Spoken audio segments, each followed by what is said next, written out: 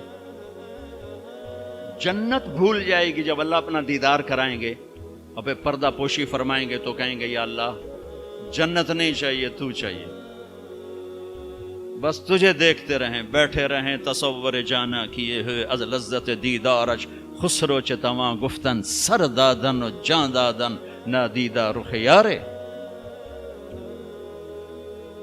امیر خسرو کہہ رہے ہیں کہ یا اللہ بن دیکھے تیرے لیے لوگ سولیوں پہ چڑھ گئے، آروں سے چر گئے، چھروں سے کٹ گئے، بن دیکھے تیرے عشق میں جب تجھے دیکھیں گے تو کیا حال ہوگا. از لذت دیدارش خسرو چتواں گفتن سر دادن و جان دادن نادیدہ رخ یار. تو جس ہستی نے اللہ کو دیکھا ہو ان کے لیے عورتوں کی کیا رغبت ہے. یہ صرف سکھانا. ایک حدیث سنا دے، ما تزوجت وما زوجت الا بوحی من السماء نزل به جبریل. لوگوں میں نے جہاں شادی کی، میں نے جہاں بیٹی دی، پہلے آسمان سے وحی آئی، پھر میں نے قدم اٹھائے. اللہ کی قسم ہمیں سکھانے کے لیے سکھانے.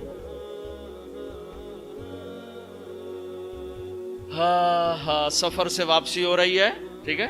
آپ نے صحابہ سے کہا چلو بھائی تیز ہو جاؤ، وہ سارے تیز ہو گئے، یہاں تک کے نظروں سے غائب ہو گئے، ٹھیک. تو اب کون رہ گئے؟ ام عائشہ اور میرے نبی. تو ام عائشہ نہیں، میرے نبی نے کہا عائشہ دوڑ لگائیں، دوڑ لگائیں، لگائیں. اللہ اکبر. مفتی نعیم کا اتنا بڑا پیٹ، یہ دوڑ لگائے گا بیگم کے ساتھ؟ وہ مولا منظور مینگل کا اس سے بھی بڑا ہو گیا، یہ لگائیں گے؟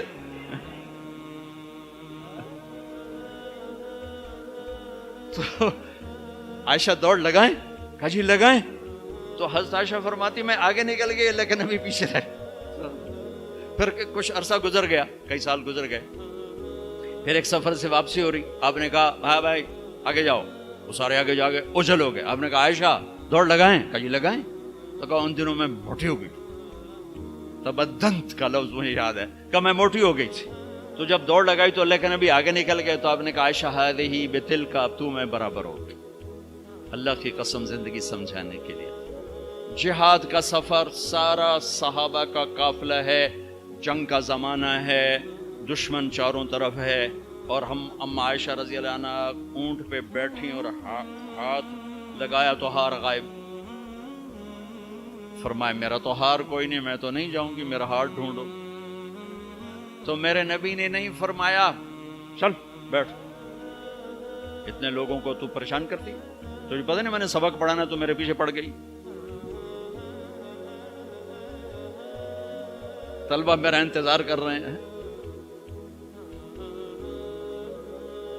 آپ نے کہا بھائی عائشہ کا ہار ڈھونڈو. سب ڈھونڈنے میں لگ گئے. شام ہو گئی، سورج چھپ گیا اور ہار نہیں ملا، اور اس کے بعد تلاش بند ہو گئی. اندھیرے میں کہاں ملے گا؟ اب کیا ہوا؟ پانی رات کو عشاء میں ختم ہو گیا، فجر کی نماز کا وقت داخل ہونے والا ہو گیا اور پانی کوئی نہیں، تیمم کی آیات نہیں اتری. لوگوں نے ابو بکر کو تانے دینے شروع کہ تیری بیٹی کی وجہ سے اب نماز کا کیا بنے گا. ابو بکر غصے میں آئے اما عائشہ کے خیمے میں. تو اللہ کے نبی گود میں سر رکھے سو رہے تھے. اب آپ تو باپ تھے تو آ کر اب بول تو سکتے نہیں، اور چہرے سے دوری تیری وجہ سے ہو، اور یہاں پسلی میں ماری انگلی، زور سے انگلی ماری. تو کہتے میں ایسے سخت ہو گئی تاکہ میرا بدن حرکت نہ کرے کہ کہیں اللہ کے نبی اٹھ نہ جائیں. تو چہرے سے غصے کا اظہار کر کے، اور تو اللہ نے آیات تیمم اتاری. اس موقع پر تیمم کی آیات پہلی دفعہ 8000 سال میں یہ ہونے لگا ہے. بھلا مٹی سے آدمی صاف ہوتا ہے اور گندا ہو جاتا ہے؟ اللہ نے کہا نہیں، فتیمم، چلو تیمم کرو. اب سارے صحابہ میں خوشی کی لہر، اور سعد بن عبادہ کہنے لگے اے آل ابو بکر، یہ پہلی تو نعمت نہیں ہے جو تمہارے گھرانے کے طفیل ہمیں ملی ہے، اس سے پہلے بھی بڑی نعمتیں تمہارے گھر کی طفیل ہمیں ملی ہیں. اللہ نے تیمم کی آیت اتار.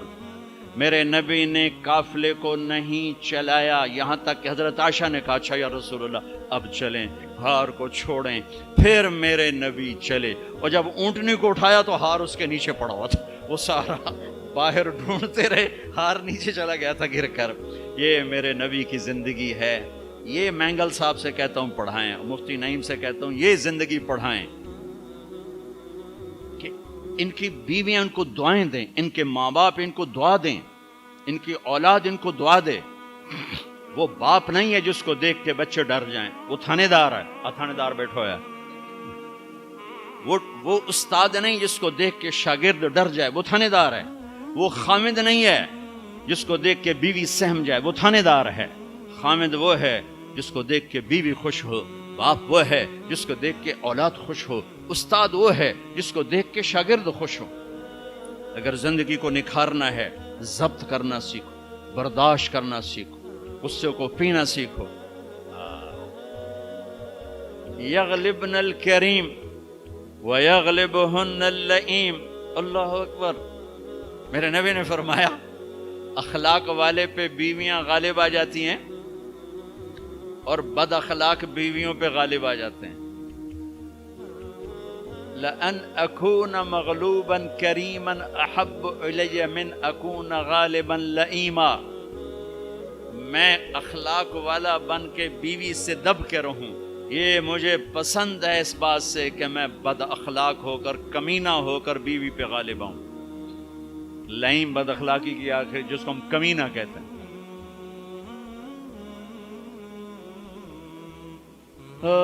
خیرکم خیرکم لأہلہ وأنا خیر لأہلی. میرے نبی نے فرمایا سب سے بہترین مسلمان وہ ہے جو بیوی سے اچھا سلوک کرے، اور میں تم میں سب سے اچھا سلوک کرتا ہوں اپنی بیویوں کے ساتھ. میمونہ رضی اللہ تعالیٰ عنہ کے گھر آپ کی باری ہے اور آپ کو پیشاب آیا، آپ اٹھے پیشاب کے لیے، پیچھے میمونہ کی آنکھ کھل گئی تو انہوں نے دیکھا بستر خالی، تو ان کو نا نفس نے چکر دے دیا. ان کے جی میں آیا کہ اللہ کے نبی مجھے چھوڑ کر کسی اور بیوی کے پاس چلے گئے. تو انہوں نے سوکن پنا غالب آیا. سوکن تو سوکن ہی ہوتی ہے، تو سوکن تھی، انہوں نے کہا تھا مجھے چھوڑ کے دوسری بیوی، اور خیال تھا حضرت عائشہ کڈی لگا تھی. اللہ کے نبی واپس آئے تو دروازہ بند. آپ نے دستک دی، میمونہ میں ہوں، دروازہ کھولو. کہا میں نہیں کھولتی. ہم نے کہا کیا ہوا؟ کہا مجھے چھوڑ کے دوسری بیوی کے پاس جاتے ہیں، باری میری ہے. آپ نے کہا اللہ کی بندی انی حاقن، اور مجھے زور کا پیشاب لگا تھا میں اس لیے گیا تھا. کہا نہیں کوئی پیشاب نہیں ہے، مجھے پتا ہے. آپ نے کہا میمونہ میں اللہ کا رسول ہوں، میں کبھی خیانت کر سکتا ہوں؟ پھر ان کو کرنٹ لگا، اوہ یہ میں نے کیا کیا؟ تو اللہ کا رسول. پھر ڈرتے ڈرتے دروازہ کھولا، پتہ نہیں اللہ کے نبی کیا کریں گے. آپ اندر آئے اور مسکرائے اور جا کر اپنی چارپائی پہ لیٹ.